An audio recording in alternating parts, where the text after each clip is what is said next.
Detik-detik 3 markas OPM dikepung TNI, dokumen rahasia KKB terbongkar, senjata sniper disita. Aparat TNI menggerebek 3 markas kelompok kriminal bersenjata, KKB, Organisasi Papua Merdeka, OPM, Sabtu, 13 Desember 2025. Penggerebekan markas OPM tersebut dilakukan di Dekai, ibu kota Yahukimo, Provinsi Papua Pegunungan. Selama puluhan tahun, pemberontak itu menyebut diri sebagai Tentara Pembebasan Nasional Papua Barat, TPNPB, sayap militer Organisasi Papua Merdeka, OPM. Laporan diperoleh tribun-papua.com, penggerebekan dilakukan Satgas TNI Koopс Habema Komando Gabungan Wilayah Pertahanan, Kogab Wilhan, 3. 3 markas digerebek diyakini sebagai basis aktivitas kelompok bersenjata OPM Kodap 16 Yahukimo. Laporan Satgas TNI Koops Habema menyebut tak ada korban jiwa dalam operasi tersebut. Panglima Koops TNI Habema, Maijen TNI Laki Avianto mengatakan bahwa operasi ini dilaksanakan secara terukur, profesional dan sesuai aturan pelibatan yang berlaku.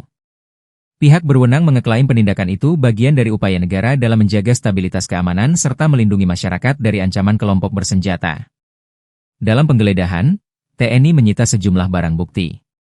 Di antaranya senjata organik dan beberapa senjata rakitan laras panjang, amunisi berbagai kaliber, alat komunikasi, perlengkapan optik, senjata tajam, atribut bercorak bendera bintang kejora, dokumen, logistik hingga uang tunai jutaan rupiah.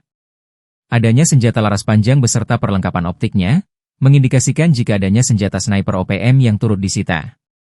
Komandan Satgas Media Koops Habema Letkol Infantri Iwan Dwi Prihartono mengatakan, pihaknya sedang menyelidiki kepemilikan senjata organik hingga dokumen berisi permintaan bantuan dana terhadap kepala desa.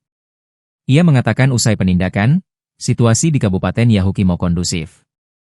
TNI memastikan operasi penindakan menyasar pada kelompok separatis bersenjata yang mengganggu stabilitas keamanan. Sekadar diketahui, kekerasan di wilayah pegunungan Papua meningkat dalam beberapa tahun terakhir. Serangan pemberontak menargetkan pasukan keamanan, infrastruktur, dan warga sipil yang dituduh sebagai intelijen.